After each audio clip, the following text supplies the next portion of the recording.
اس نے پیغمبر اکرم کو بھی یہ تانا دیا، معاذ اللہ، کہ ابتر کا تانا جب حضرت پیغمبر اکرم کے دونوں بیٹے دنیا میں آئے اور چلے گئے، جب وفات ہو گئی تو دفنا کر کے واپس آ رہے تھے، ایک کا نام تھا حضرت ابراہیم، دوسرے کا نام حضرت حضرت ابراہیم کو دفنا کر کے جب واپس آ رہے تھے تو تب جو ہے وہ آس بن وائل نے ایک مٹھی ریت کی اٹھائی اور اٹھا کر کے پیغمبر کے سر میں ڈال دی، بالوں مٹی، تو ساتھ ہی میں یہ کہا اس نے کہ انت الابتر، تم ابتر۔ جب پیغمبر گھر تشریف لائے تو بہت حزین، بہت محزون، بہت دکھ تھا اس بات پر، اور پیغمبر جواب دینا چاہ رہے تھے۔ صلوات پڑھیں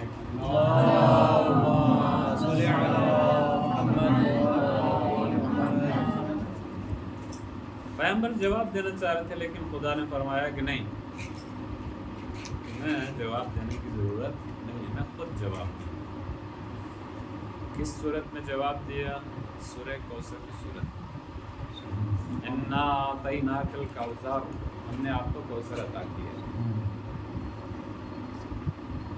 اور مفسرین آج دن تک پریشان ہیں کوثر کا مطلب کیا ہے۔ شیعہ اور سنی مفسرین نے ابھی تک کم سے کم 25 تفسیر بیان کی کوثر کی۔ کوثر سے مراد کیا ہے؟ یعنی خیر کثیر۔ خیر کثیر کیا خیر کثیر؟ ہم نے آپ کو خیر کثیر عطا کیا ہے پیغمبر، یعنی بہت زیادہ خیر عطا کیا، کیا خیر کثیر؟ اس سے مراد کیا ہے؟ ہاں، کثرت اولاد۔ اگر کثرت اولاد ہے، اگر یہی ہے تو باقی 24 تفسیروں کا کیا ہوگا؟ اہل تشیع، اہل تسنن، مختلف تفاسیر میں 25 بیانات ہیں کہ کوثر سے مراد کیا ہے۔ کچھ نے لکھا ہے کوثر سے مراد قرآن کریم ہے، یعنی ہم نے آپ کو قرآن عطا کیا، خیر کثیر جو قیامت تک باقی رہنے والا ہے، قیامت تک کے لیے معجزہ اور پیغمبر کا معجزہ۔ کچھ لوگ کہتے ہیں کہ خیر کثیر سے مراد اصحاب پیغمبر ہے، کچھ لوگ کہتے ہیں کہ خیر کثیر سے مراد مسلمان،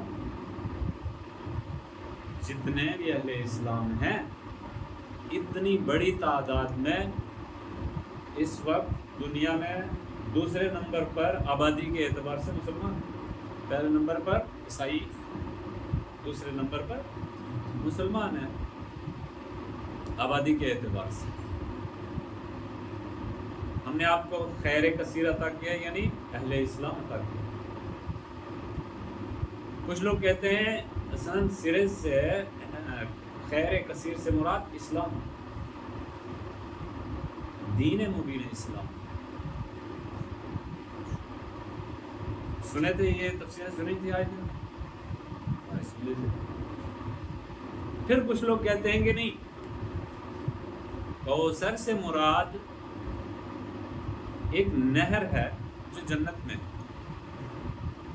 ایک نہر ہے جو جنت میں ہے، اس کا نام ہے کوثر۔ ہم نے آپ کو کوثر عطا کیا، یعنی آپ کو ایسی نہر عطا کی کہ جو جنت میں ہے۔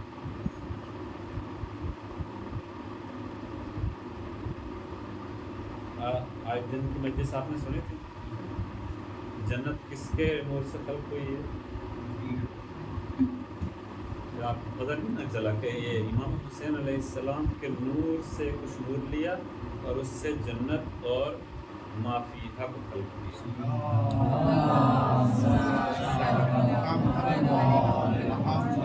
کی مجلس جو ہے وہ اس میں آپ یوٹیوب میں بعد میں سنیں، اور علمی مجلس کے لیے ضروری نہیں ہے بابا، لیکن ایسی چیز ہے جو آپ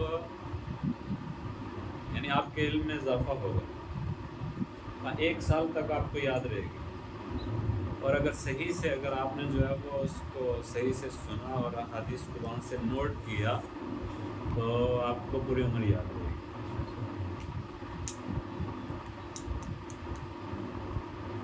وہ حدیث بھی مختصر طور پر میں بیان کروں گا، لیکن خیر کثیر سے مراد کچھ لوگ کہتے ہیں کہ کیا ہے جی، جنت میں ایک نہر ہے جس کا نام کوثر ہے، اور اس سے مراد ہم نے آپ کو خیر کثیر عطا کی ہے، یعنی آپ کو کوثر عطا کی ہے، جنت کی وہ نہر آپ کو عطا کی۔ کچھ لوگ کہتے ہیں کہ جی ہم نے آپ کو کوثر عطا کیا، یعنی 12 امام آپ کی نسل سے،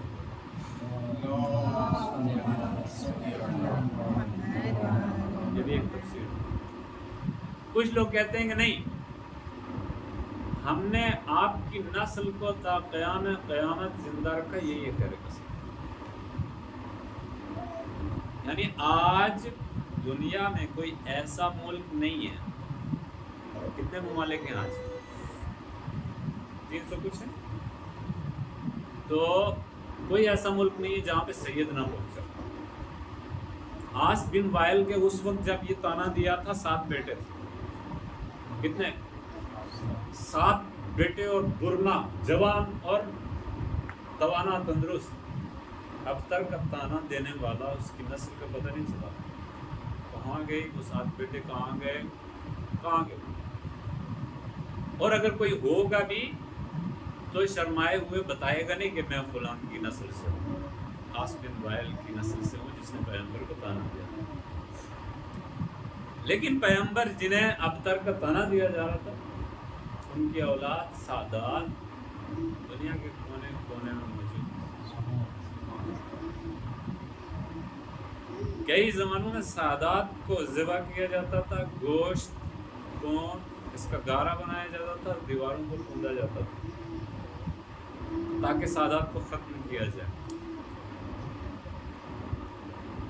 لیکن جتنا سادات کو ختم کیا کرنے کی کوششیں اور سازشیں کی گئی، اتنا زیادہ سادات نے خیر کثیر کی یہی ہوتا ہے، خیر کثیر تھمتا ہی نہیں ہے، ختم ہی نہیں ہوتا، جتنا کاٹو اتنا زیادہ۔ ہمارے کچھ ایسے درخت ہیں ان کی اگر کٹائی کی جائے تو پھر اگلے سال جو ہے وہ اگر کٹائی نہ کی ہوتی تو وہی 2 شاخیں رہتی، لیکن اگر وہاں سے کٹائی کی جائے تو اگلے سال وہاں سے 12 شاخیں نکلی۔ سادات کو جتنا ذبح کیا گیا، جتنا کاٹا گیا، سورہ کوثر کے اعجاز کی وجہ سے، سادات کی وجہ سے پوری دنیا آباد ہے، اور ایسے ایسے سید ہیں کہ دنیا کے بڑے بڑے لالے جو ہیں ان سے تنگ پڑے ہوئے۔ ایک سید ادھر لبنان میں بیٹھا ہے،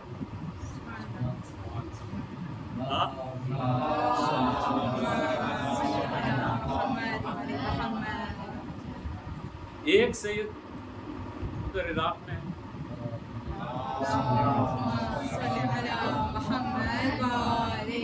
امریکہ نے سوچا داعش کو ایجاد کر کے پوری دنیا کے اوپر میں قبضہ کر لوں گا، پہلے عراق سے شروع کروں گا، پھر سوریہ، پھر لبنان، پھر ایران، پھر جو ہے وہ رونتے ہوئے یہ مشرق وسطیٰ میں آئے گا، پھر آہستہ آہستہ پوری دنیا کے اوپر قابض ہو جائیں گے۔ یہ معلوم نہیں تھا کہ آگے سید علی سیستانی بیٹھے ہیں، ایک چھوٹا سا فتویٰ دے دیں گے تم ابتر ہو جاؤ گے۔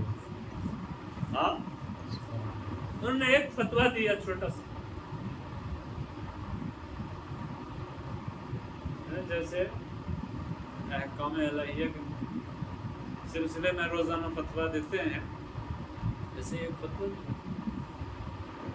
لیکن سید کے ایک فتوے نے داعش کو جڑ سے اکھاڑ کر پھینک دیا۔ ہاں، عراق سے، سوریہ سے، اس میں لیبی تک پہنچ گیا تھا، یمن تک پہنچا تھا، لیکن ختم ہو گیا۔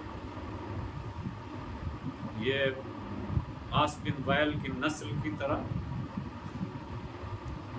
جڑ سے ختم ہو گئے. ایک سید ادھر ایران بیٹھے ہیں,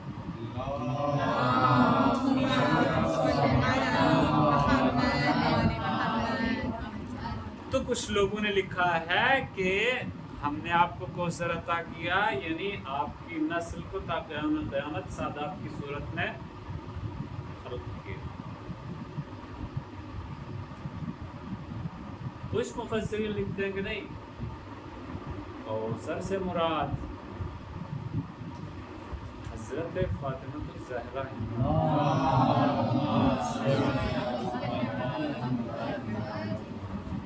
کتنی تفسیریں ہوں گی؟ 7. ادھر سے 8-7 کون کہہ رہا ہے؟ آپ میاں بیوی میں دونوں میں اتفاق ہے. خدا اس اتفاق کو ہمیشہ قائم رکھے. خدا جہاں جہاں مومنین و مومنات ہیں انہیں صحیح و سلامت رکھے. خدا تعالی کا مطیع اور فرمان بردار بنا کر کے رکھے. تو اس طریقے سے بہت سارے تفاسیر ہیں. علامہ طباطبائی فرماتے ہیں وہ 25 تفاسیر بعد میں جو ہے وہ مجھے بھی پوری ابھی یاد نہیں ہے, کہیں آپ کہیں گے پوری جو ہے وہ 25 کی فائد ہوگا. کچھ نے کہا ہے کہ اس سے مراد قرآن کریم, یہ بیان کر چکا. ہاں, علامہ طباطبائی فرماتے ہیں کہ ممکن ہے یہ 25 تفسیریں ہر ایک اپنی جگہ پہ ٹھیک, لیکن عین حقیقت یہ ہے کہ خیر کثیر سے مراد یہ ساری چیزیں ہیں. یہ ساری چیزیں ہیں, یعنی قرآن بھی ہے, اصحاب بھی ہیں, اولاد بھی ہیں, حضرت فاطمہ الزہرا بھی ہیں, اور جنت کی وہ نہر بھی ہے, اس کے علاوہ ائمہ اہل بیت علیہم السلام بھی ہیں. یہ سارے جو ہے وہ کوثر سے مراد ہیں. یہ سارے, کیونکہ خیر کثیر کوثر کا لفظ جب استعمال کیا ہے, یعنی آپ جتنی بھی خیر چیزوں کو لا کر کے اس میں رکھو گے یہ اتنا اعلیٰ ظرف ہے کہ اس میں سما جائیں گے. خیر کثیر تو انا اعطیناک الکوثر فصل لربک وانحر ان شانئک هو الابتر.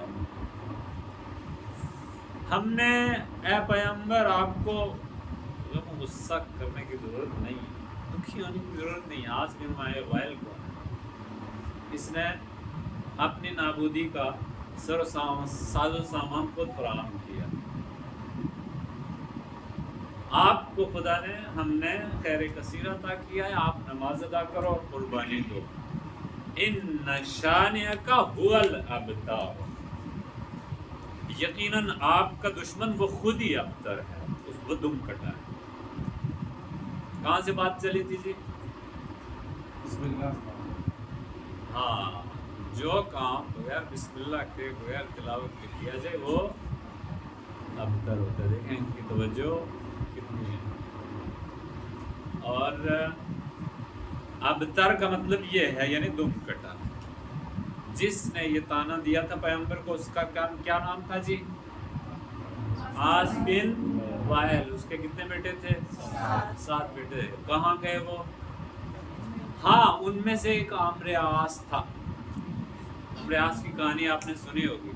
جب حضرت علی علیہ السلام جو ہے وہ جنگ میں تلوار لے کے چلے تو پہلے اس نے جو ہے وہ مقابلہ کرنا چاہا, پھر علی سے مقابلہ کہاں ہو سکتا ہے, پھر بھاگنا شروع کیا.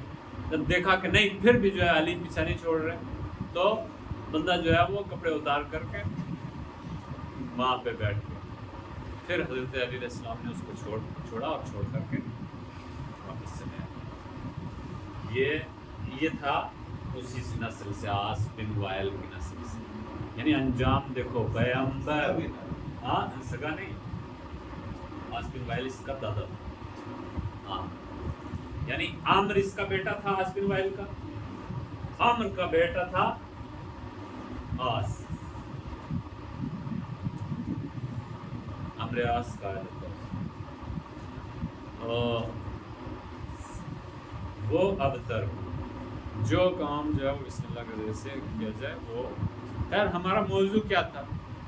یہ اتنی ساری تمہید ہو گئی تو موضوع پہ کتنا ٹائم لگے گا؟ موضوع ہمارا تھا تزکیہ نفس.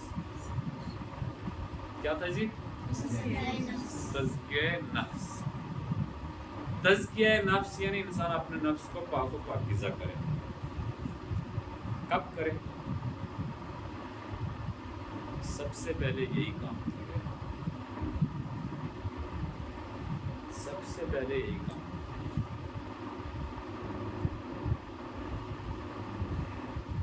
مثال آپ بازار سے دودھ لاتے ہیں.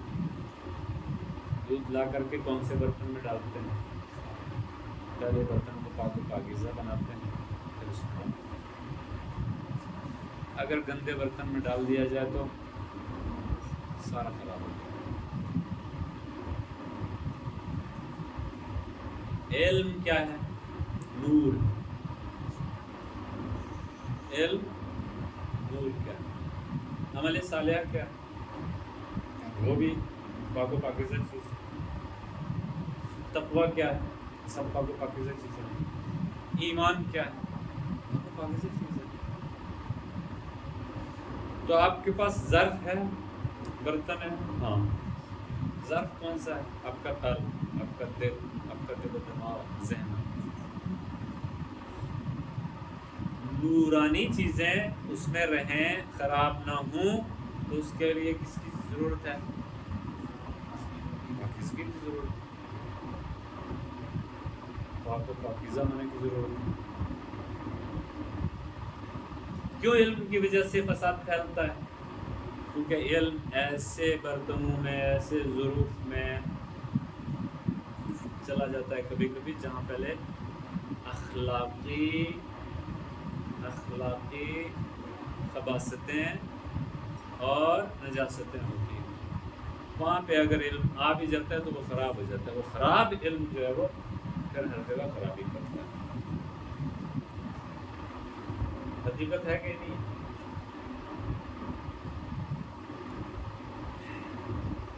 انبیاء کا ہدف کیا تھا اور کام کیا تھا؟ سب سے پہلا کام انبیاء کا سورہ مبارکہ جمعہ والذی، آپ سب لوگوں کو یاد ہوگی یہ آیت. ہاں، والذی بعث، خدا کی ذات وہ ذات ہے کہ جس نے مبعوث کیا، بھیجا، فی الامیین، امتوں میں.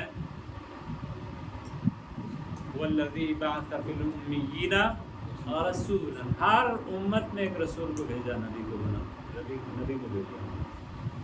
ایک ہادی کو یا ایک پیشوا کو، ایک ہدایت کرنے والے کو بھیجا. رسول یعنی جو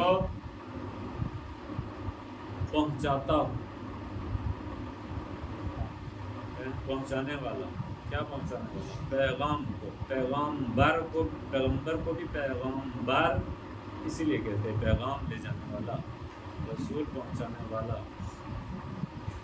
ارسلہ، بھیجا ہوا. ارسلہ اس نے بھیجا، رسول بھیجا ہوا. والذی بعث فی الامیین رسولا منہم، انہی میں سے. کیوں؟ یتلو علیہم آیات، تاکہ قرآنی آیات کی تلاوت کریں، یا خدا کی آیات کی تلاوت کریں، اور کیا کریں؟ وَيُزَكِّيهِمْ، سب سے پہلا کام کیا ہے؟ تزکیہ کریں. قرآنی آیات کے ذریعے سے ان دلوں کو کہ جو صاف نہیں ہیں انہیں دھلے، پاک و پاکیزہ کرے. پاک و پاکیزہ کرے. وَيُزَكِّيهِمْ وَالَّذِي بَعَثَ فِي الْأُمِّيِّينَ رَسُولًا مِّنْهُمْ يَتْلُو عَلَيْهِمْ آيَاتِهِ وَيُزَكِّيهِمْ، ان کا تزکیہ کرے، پاک و پاکیزہ بنائے. وَيُعَلِّمُهُمُ الْكِتَابَ وَالْحِکْمَةَ، اور یہ وزارت داخلہ کا فون ہے، کاٹ نہیں سکتا وگرنہ جا نہیں سکتا. لہذا ہاں ان کے احترام میں کلاس چل رہا ہے. کلاس انشاءاللہ جو ہے وہ کچھ منٹ چند دقیقے دیگه کلاس جاری است. بعد از اون بعد صحبت میکنم. تو پیغمبروں کا کیا کام ہے؟ آیات قرآنی کی تلاوت کرنا اور انہیں آیات قرآنی کے ذریعے سے دلوں کو دھلنا، تزکیہ کرنا. وَيُعَلِّمُهُمُ الْكِتَابَ وَالْحِکْمَةَ، اس کے بعد کتاب اور حکمت کی تعلیم دینا. تعلیم، تربیت، اس کا مرحلہ بعد میں ہے. پہلے کون سا مرحلہ ہے؟ تزکیہ نفس. جو بھی آپ پڑھ رہے ہو، جو بھی آپ علم حاصل کر رہے ہو، اگر پہلے سے تزکیہ شدہ ہیں آپ کے قلوب پاک و پاکیزہ ہیں، تو پھر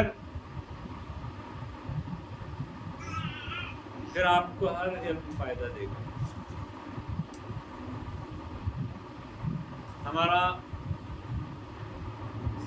ہم ادارے قرآن و اہل بیت کھولے ہوئے ہیں، 1 سال ہوا ہے.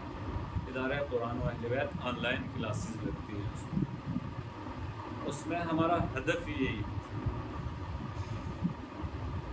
یہی ہے کہ تزکیہ، اس کے بعد پھر تعلیم، قرآن کی تعلیم دے، اور اس کے بعد پھر جو ہے وہ ضرور نہیں کہ ہمارے پاس وہ بندہ رہے. وہ جائے کل جو ہے بچہ آج جو ہے وہ تزکیہ اس کا ہو، اس کے بعد جو ہے وہ تعلیم حاصل کرے، قرآن کی حافظ قرآن ہو، قاری قرآن ہو، مترجم قرآن ہو، مفسر قرآن ہو، پھر جائے کل جو ہے وہ کوئی انجینئر بن رہا ہے، کوئی ڈاکٹر بن رہا ہے، کوئی پروفیسر بن رہا ہے، کوئی کالج میں جا رہا ہے، کوئی جو ہے وہ جاب کر رہا ہے. ہدف یہ ہے کہ ہمارے معاشرے کا کل ایک ڈاکٹر ہو، وہاں کوئی انجیکشن لگوانے کے لیے، انجیکشن تو خیر ڈاکٹر نہیں لگاتے ہیں، چیک کروانے کے لیے کوئی جائے تو اس سے کچھ پوچھے تو وہ قرآن سے جواب دے، وہ حدیث سے جواب دے، اور پاک و پاکیزہ ہو، نیتیں اس کی پاک. ایک مثالی معاشرہ ہم بنانا چاہتے ہیں، ایسا مثالی معاشرہ کہ جس میں ہر آدمی پاک ہو، ڈاکٹر پاک ہو، پروفیسر پاک ہو، انجینئر پاک ہو، اور کسی بھی جاب، کسی بھی پوسٹ پہ ہو پاک. دیکھا ہے بہت سارے ممالک کے، ہم نے خود دیکھا ہے. عراق کے بہت بڑے فوجی افسر تلاوت کرتے ہیں، حفظ قرآن مکمل ہے ان کا، وہ پروگرام سے پہلے تلاوت کرتے ہیں، اس کے بعد جو ہے وہ تقریر کرتے ہیں. بہت بڑے. لبنان میں، حزب اللہ میں اکثر لوگ حافظ قرآن ہیں.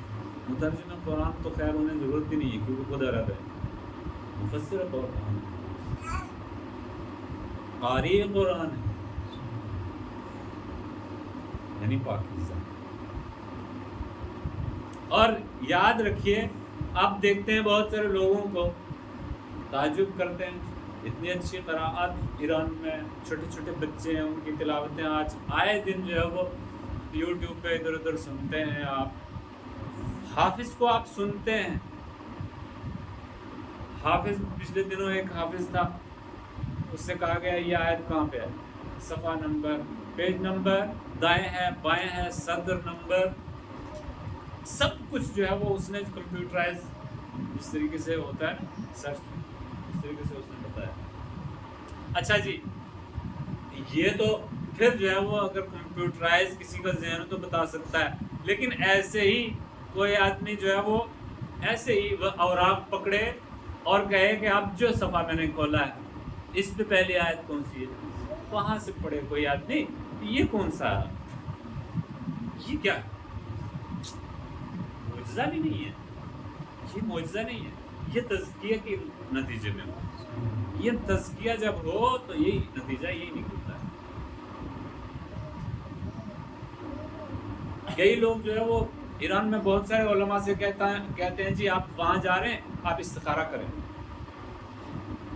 استخارہ کر کے جائیے گا. کہتے نہیں میرا ارادہ استخارہ ہے.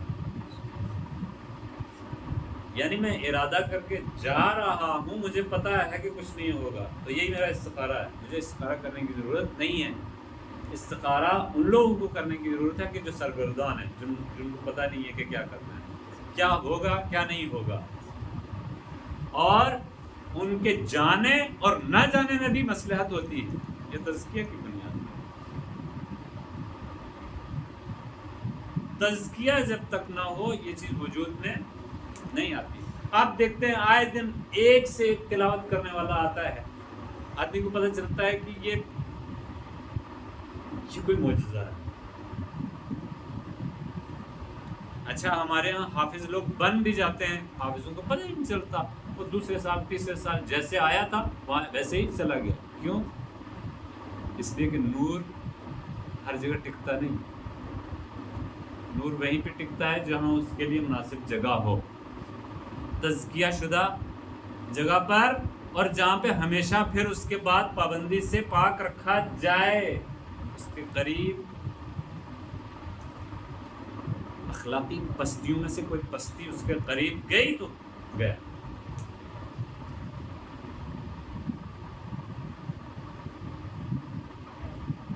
تو تزکیہ بہت ضروری ہے، لیکن تزکیہ کرنے کے بعد پھر تزکیہ کے اوپر باقی رہنا یہ اس سے بھی زیادہ مہم ہے. کسی چیز کو حاصل کرنا جتنا مہم ہے اس سے زیادہ اس کی حفاظت کرنا مہم ہے.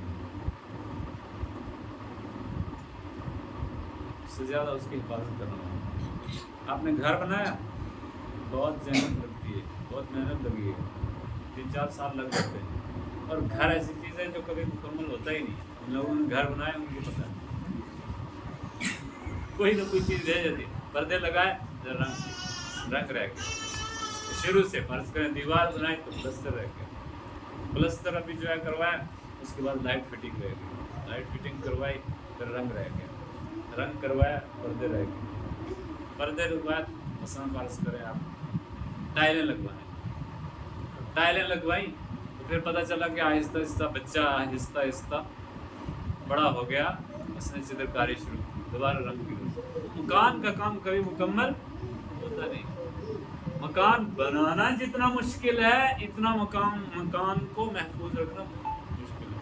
اس کی حفاظت کرنا مشکل ہے، اس کی دیکھ بھال کرنا مشکل ہے اور ضروری ہے. اسی طریقے سے نفس کا تزکیہ کرنا بھی مشکل ہے، اور پھر اس کو تزکیہ کر کے اس کو پاک و پاکیزہ رکھنا یہ اس سے بھی زیادہ مشکل ہے. لیکن جب یہ مشکل کام آپ کریں گے تو ان مع العسر یسرا.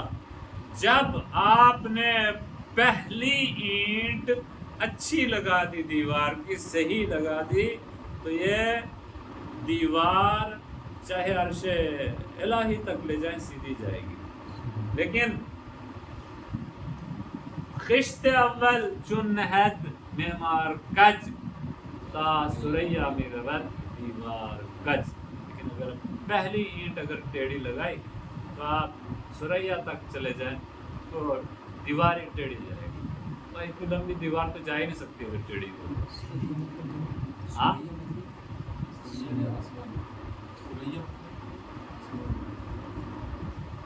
اونچی آواز سے بتائیے ذرا. آسمان تا سریا می رود دیوار گج. میں نے عرش کہا تھا، انہوں نے آسمان کہا. انہیں کا کہنا صحیح ہے کیونکہ عرش تو عرش جو ہے وہ آسمانوں سے بلند ہے. تو تزکیہ جتنا زیادہ مہم ہے، جتنا زیادہ ضروری ہے، اتنا ہی تزکیہ کے اوپر باقی رہنا مہم ہے. اور پھر کوئی غم نہیں، پھر کوئی غم نہیں. آپ کہیں پہ بھی ہوں آپ کو کوئی غم کرنے کی ضرورت نہیں. مثال کے طور پر ہم میں سے اگر کسی کے ساتھ ایسا حادثہ پیش آ جائے جیسا امام حسین علیہ السلام کے ساتھ پیش آیا، ہم کیا کریں گے؟ سوچیں گے ہماری بدقسمتی ہے؟ ہاں نہیں. اگر تزکیہ کیا ہوا ہے آپ نے، جیسے اصحاب پیغمبر نے تزکیہ کیا تھا، اصحاب حضرت علی علیہ السلام نے تزکیہ کیا تھا، اصحاب امام حسین علیہ السلام نے تزکیہ فرمایا تھا، تو پھر آپ کو ڈرنے کی ضرورت نہیں. کہیں پہ بھی آپ واقع ہوں، آپ کے لیے یعنی آپ کو کہیں پہ بھی ڈال دیا جائے آپ خیر پر.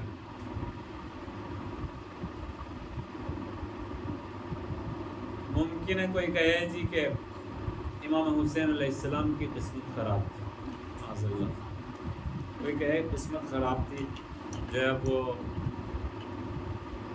ایسی جگہ جو ہے پھنس گئے کہ آمنا سامنا ہو گیا لشکر یزید سے، تو جو ہے وہ اگر کسی دوسرے راستے سے جاتے شاید بچ کے نکل جاتے.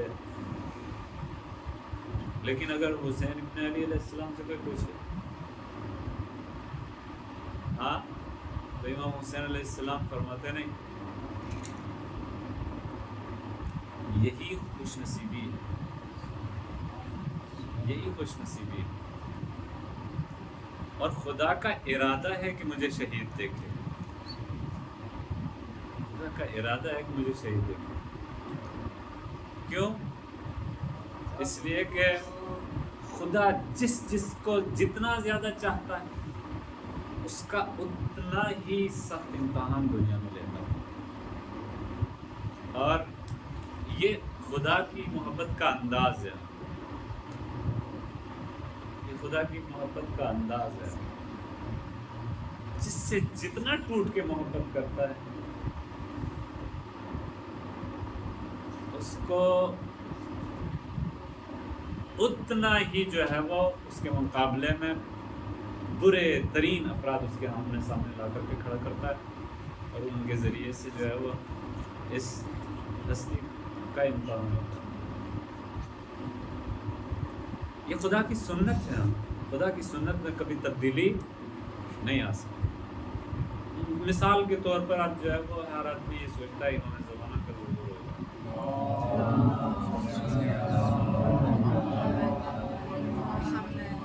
ہمیں بھی سوچنا چاہیے اگر ظہور ہو تو ہم اگر یہ سوچیں کہ ہم جو ہے کس طریقے سے امام زمانہ کی حفاظت کریں گے.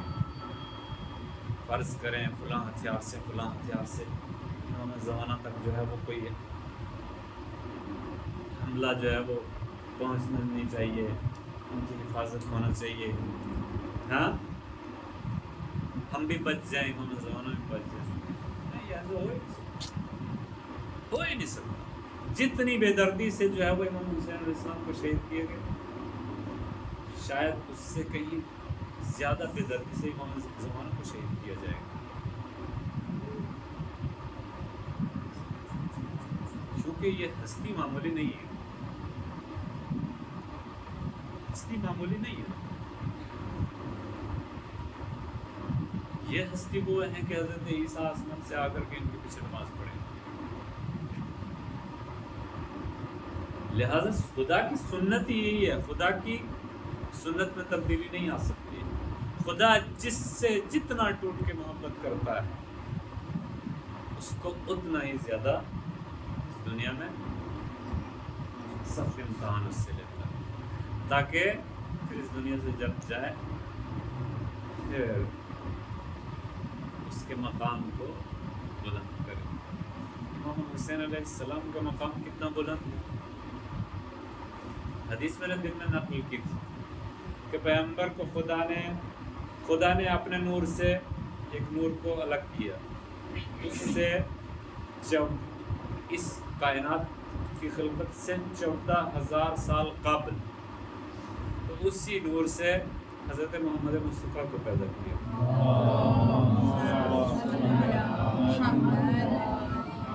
اور بقیہ ائمہ کو پیدا کیا.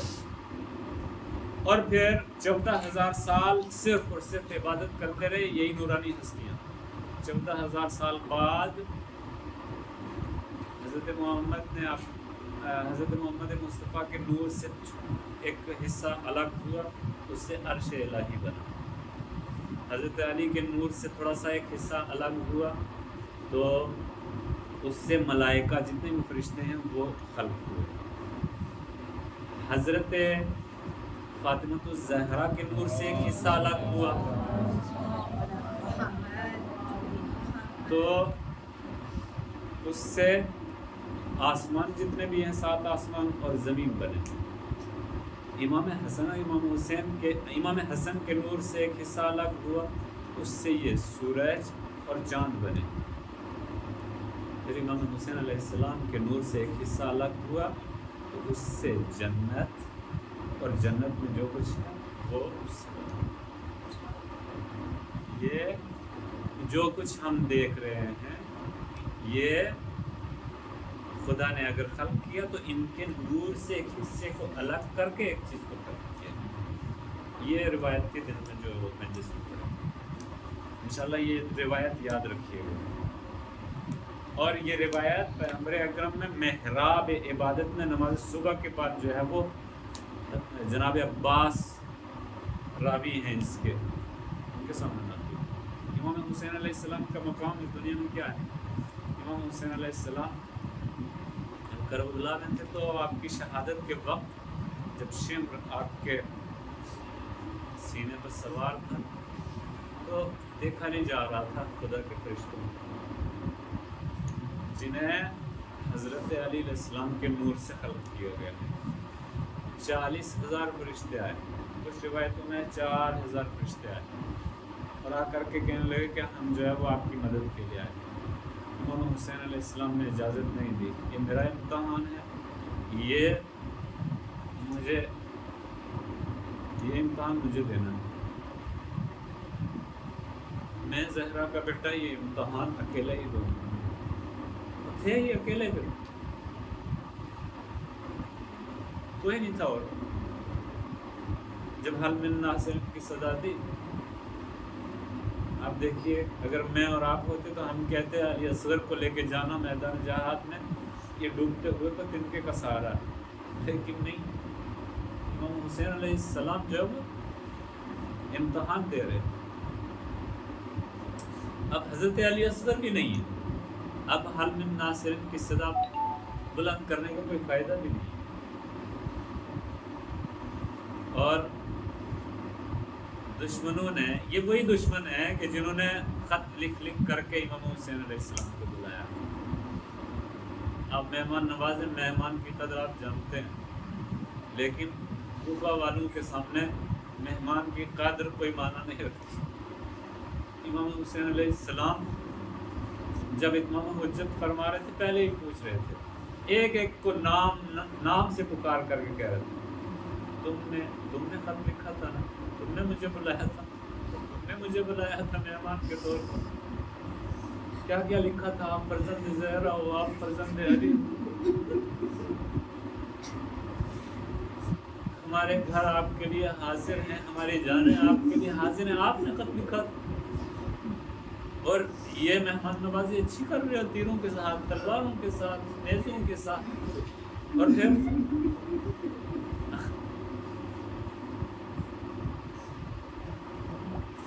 امام زمانہ کے وہ مجھے جملے یاد آ رہے ہیں جہاں فرما رہے ہیں وہ شمر جالس علی صدر حسین ابن علی علیہ السلام کا وہ سینہ کہ جو رسول خدا اپنے سینے کے ساتھ لگاتے تھے، وہ سینہ زمین کے اوپر پڑا ہے اور شمر اپنے پیر اس سینے کے اوپر رکھتا ہے.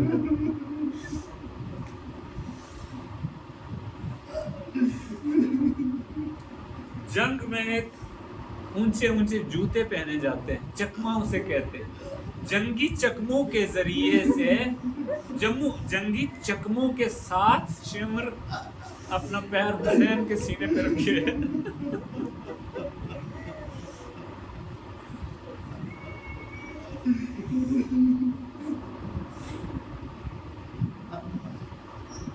یہ امام حسین علیہ السلام کا امتحان.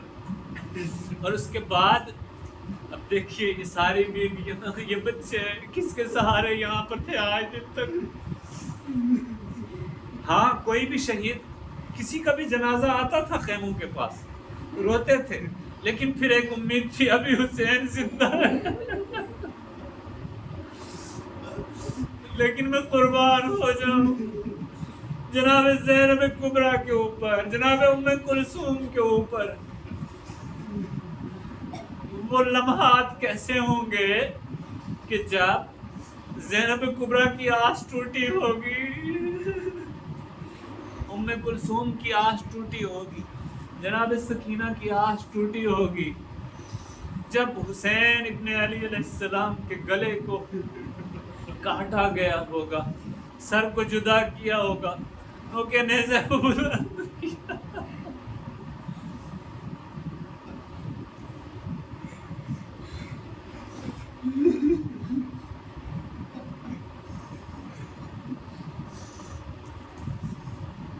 انا للہ و انا الیہ راجعون۔ خدایا ہماری اس مختصر سی عبادت کو قبول و منظور فرما۔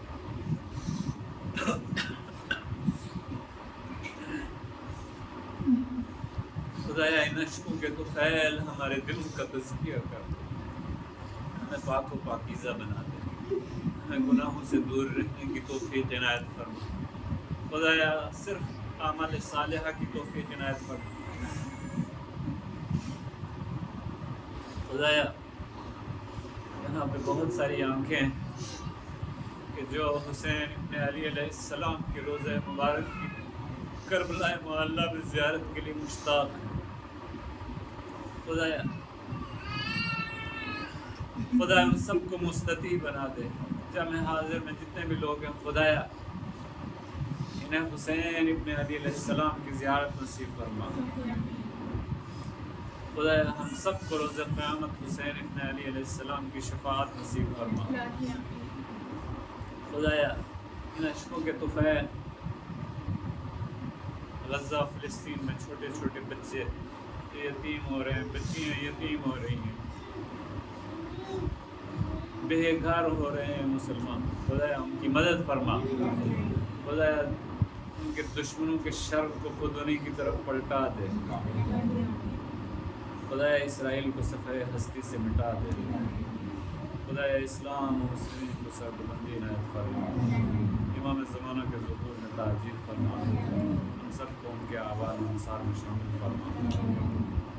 وآخر دعوانا ان الحمد للہ رب العالمین۔ السلام علیکم۔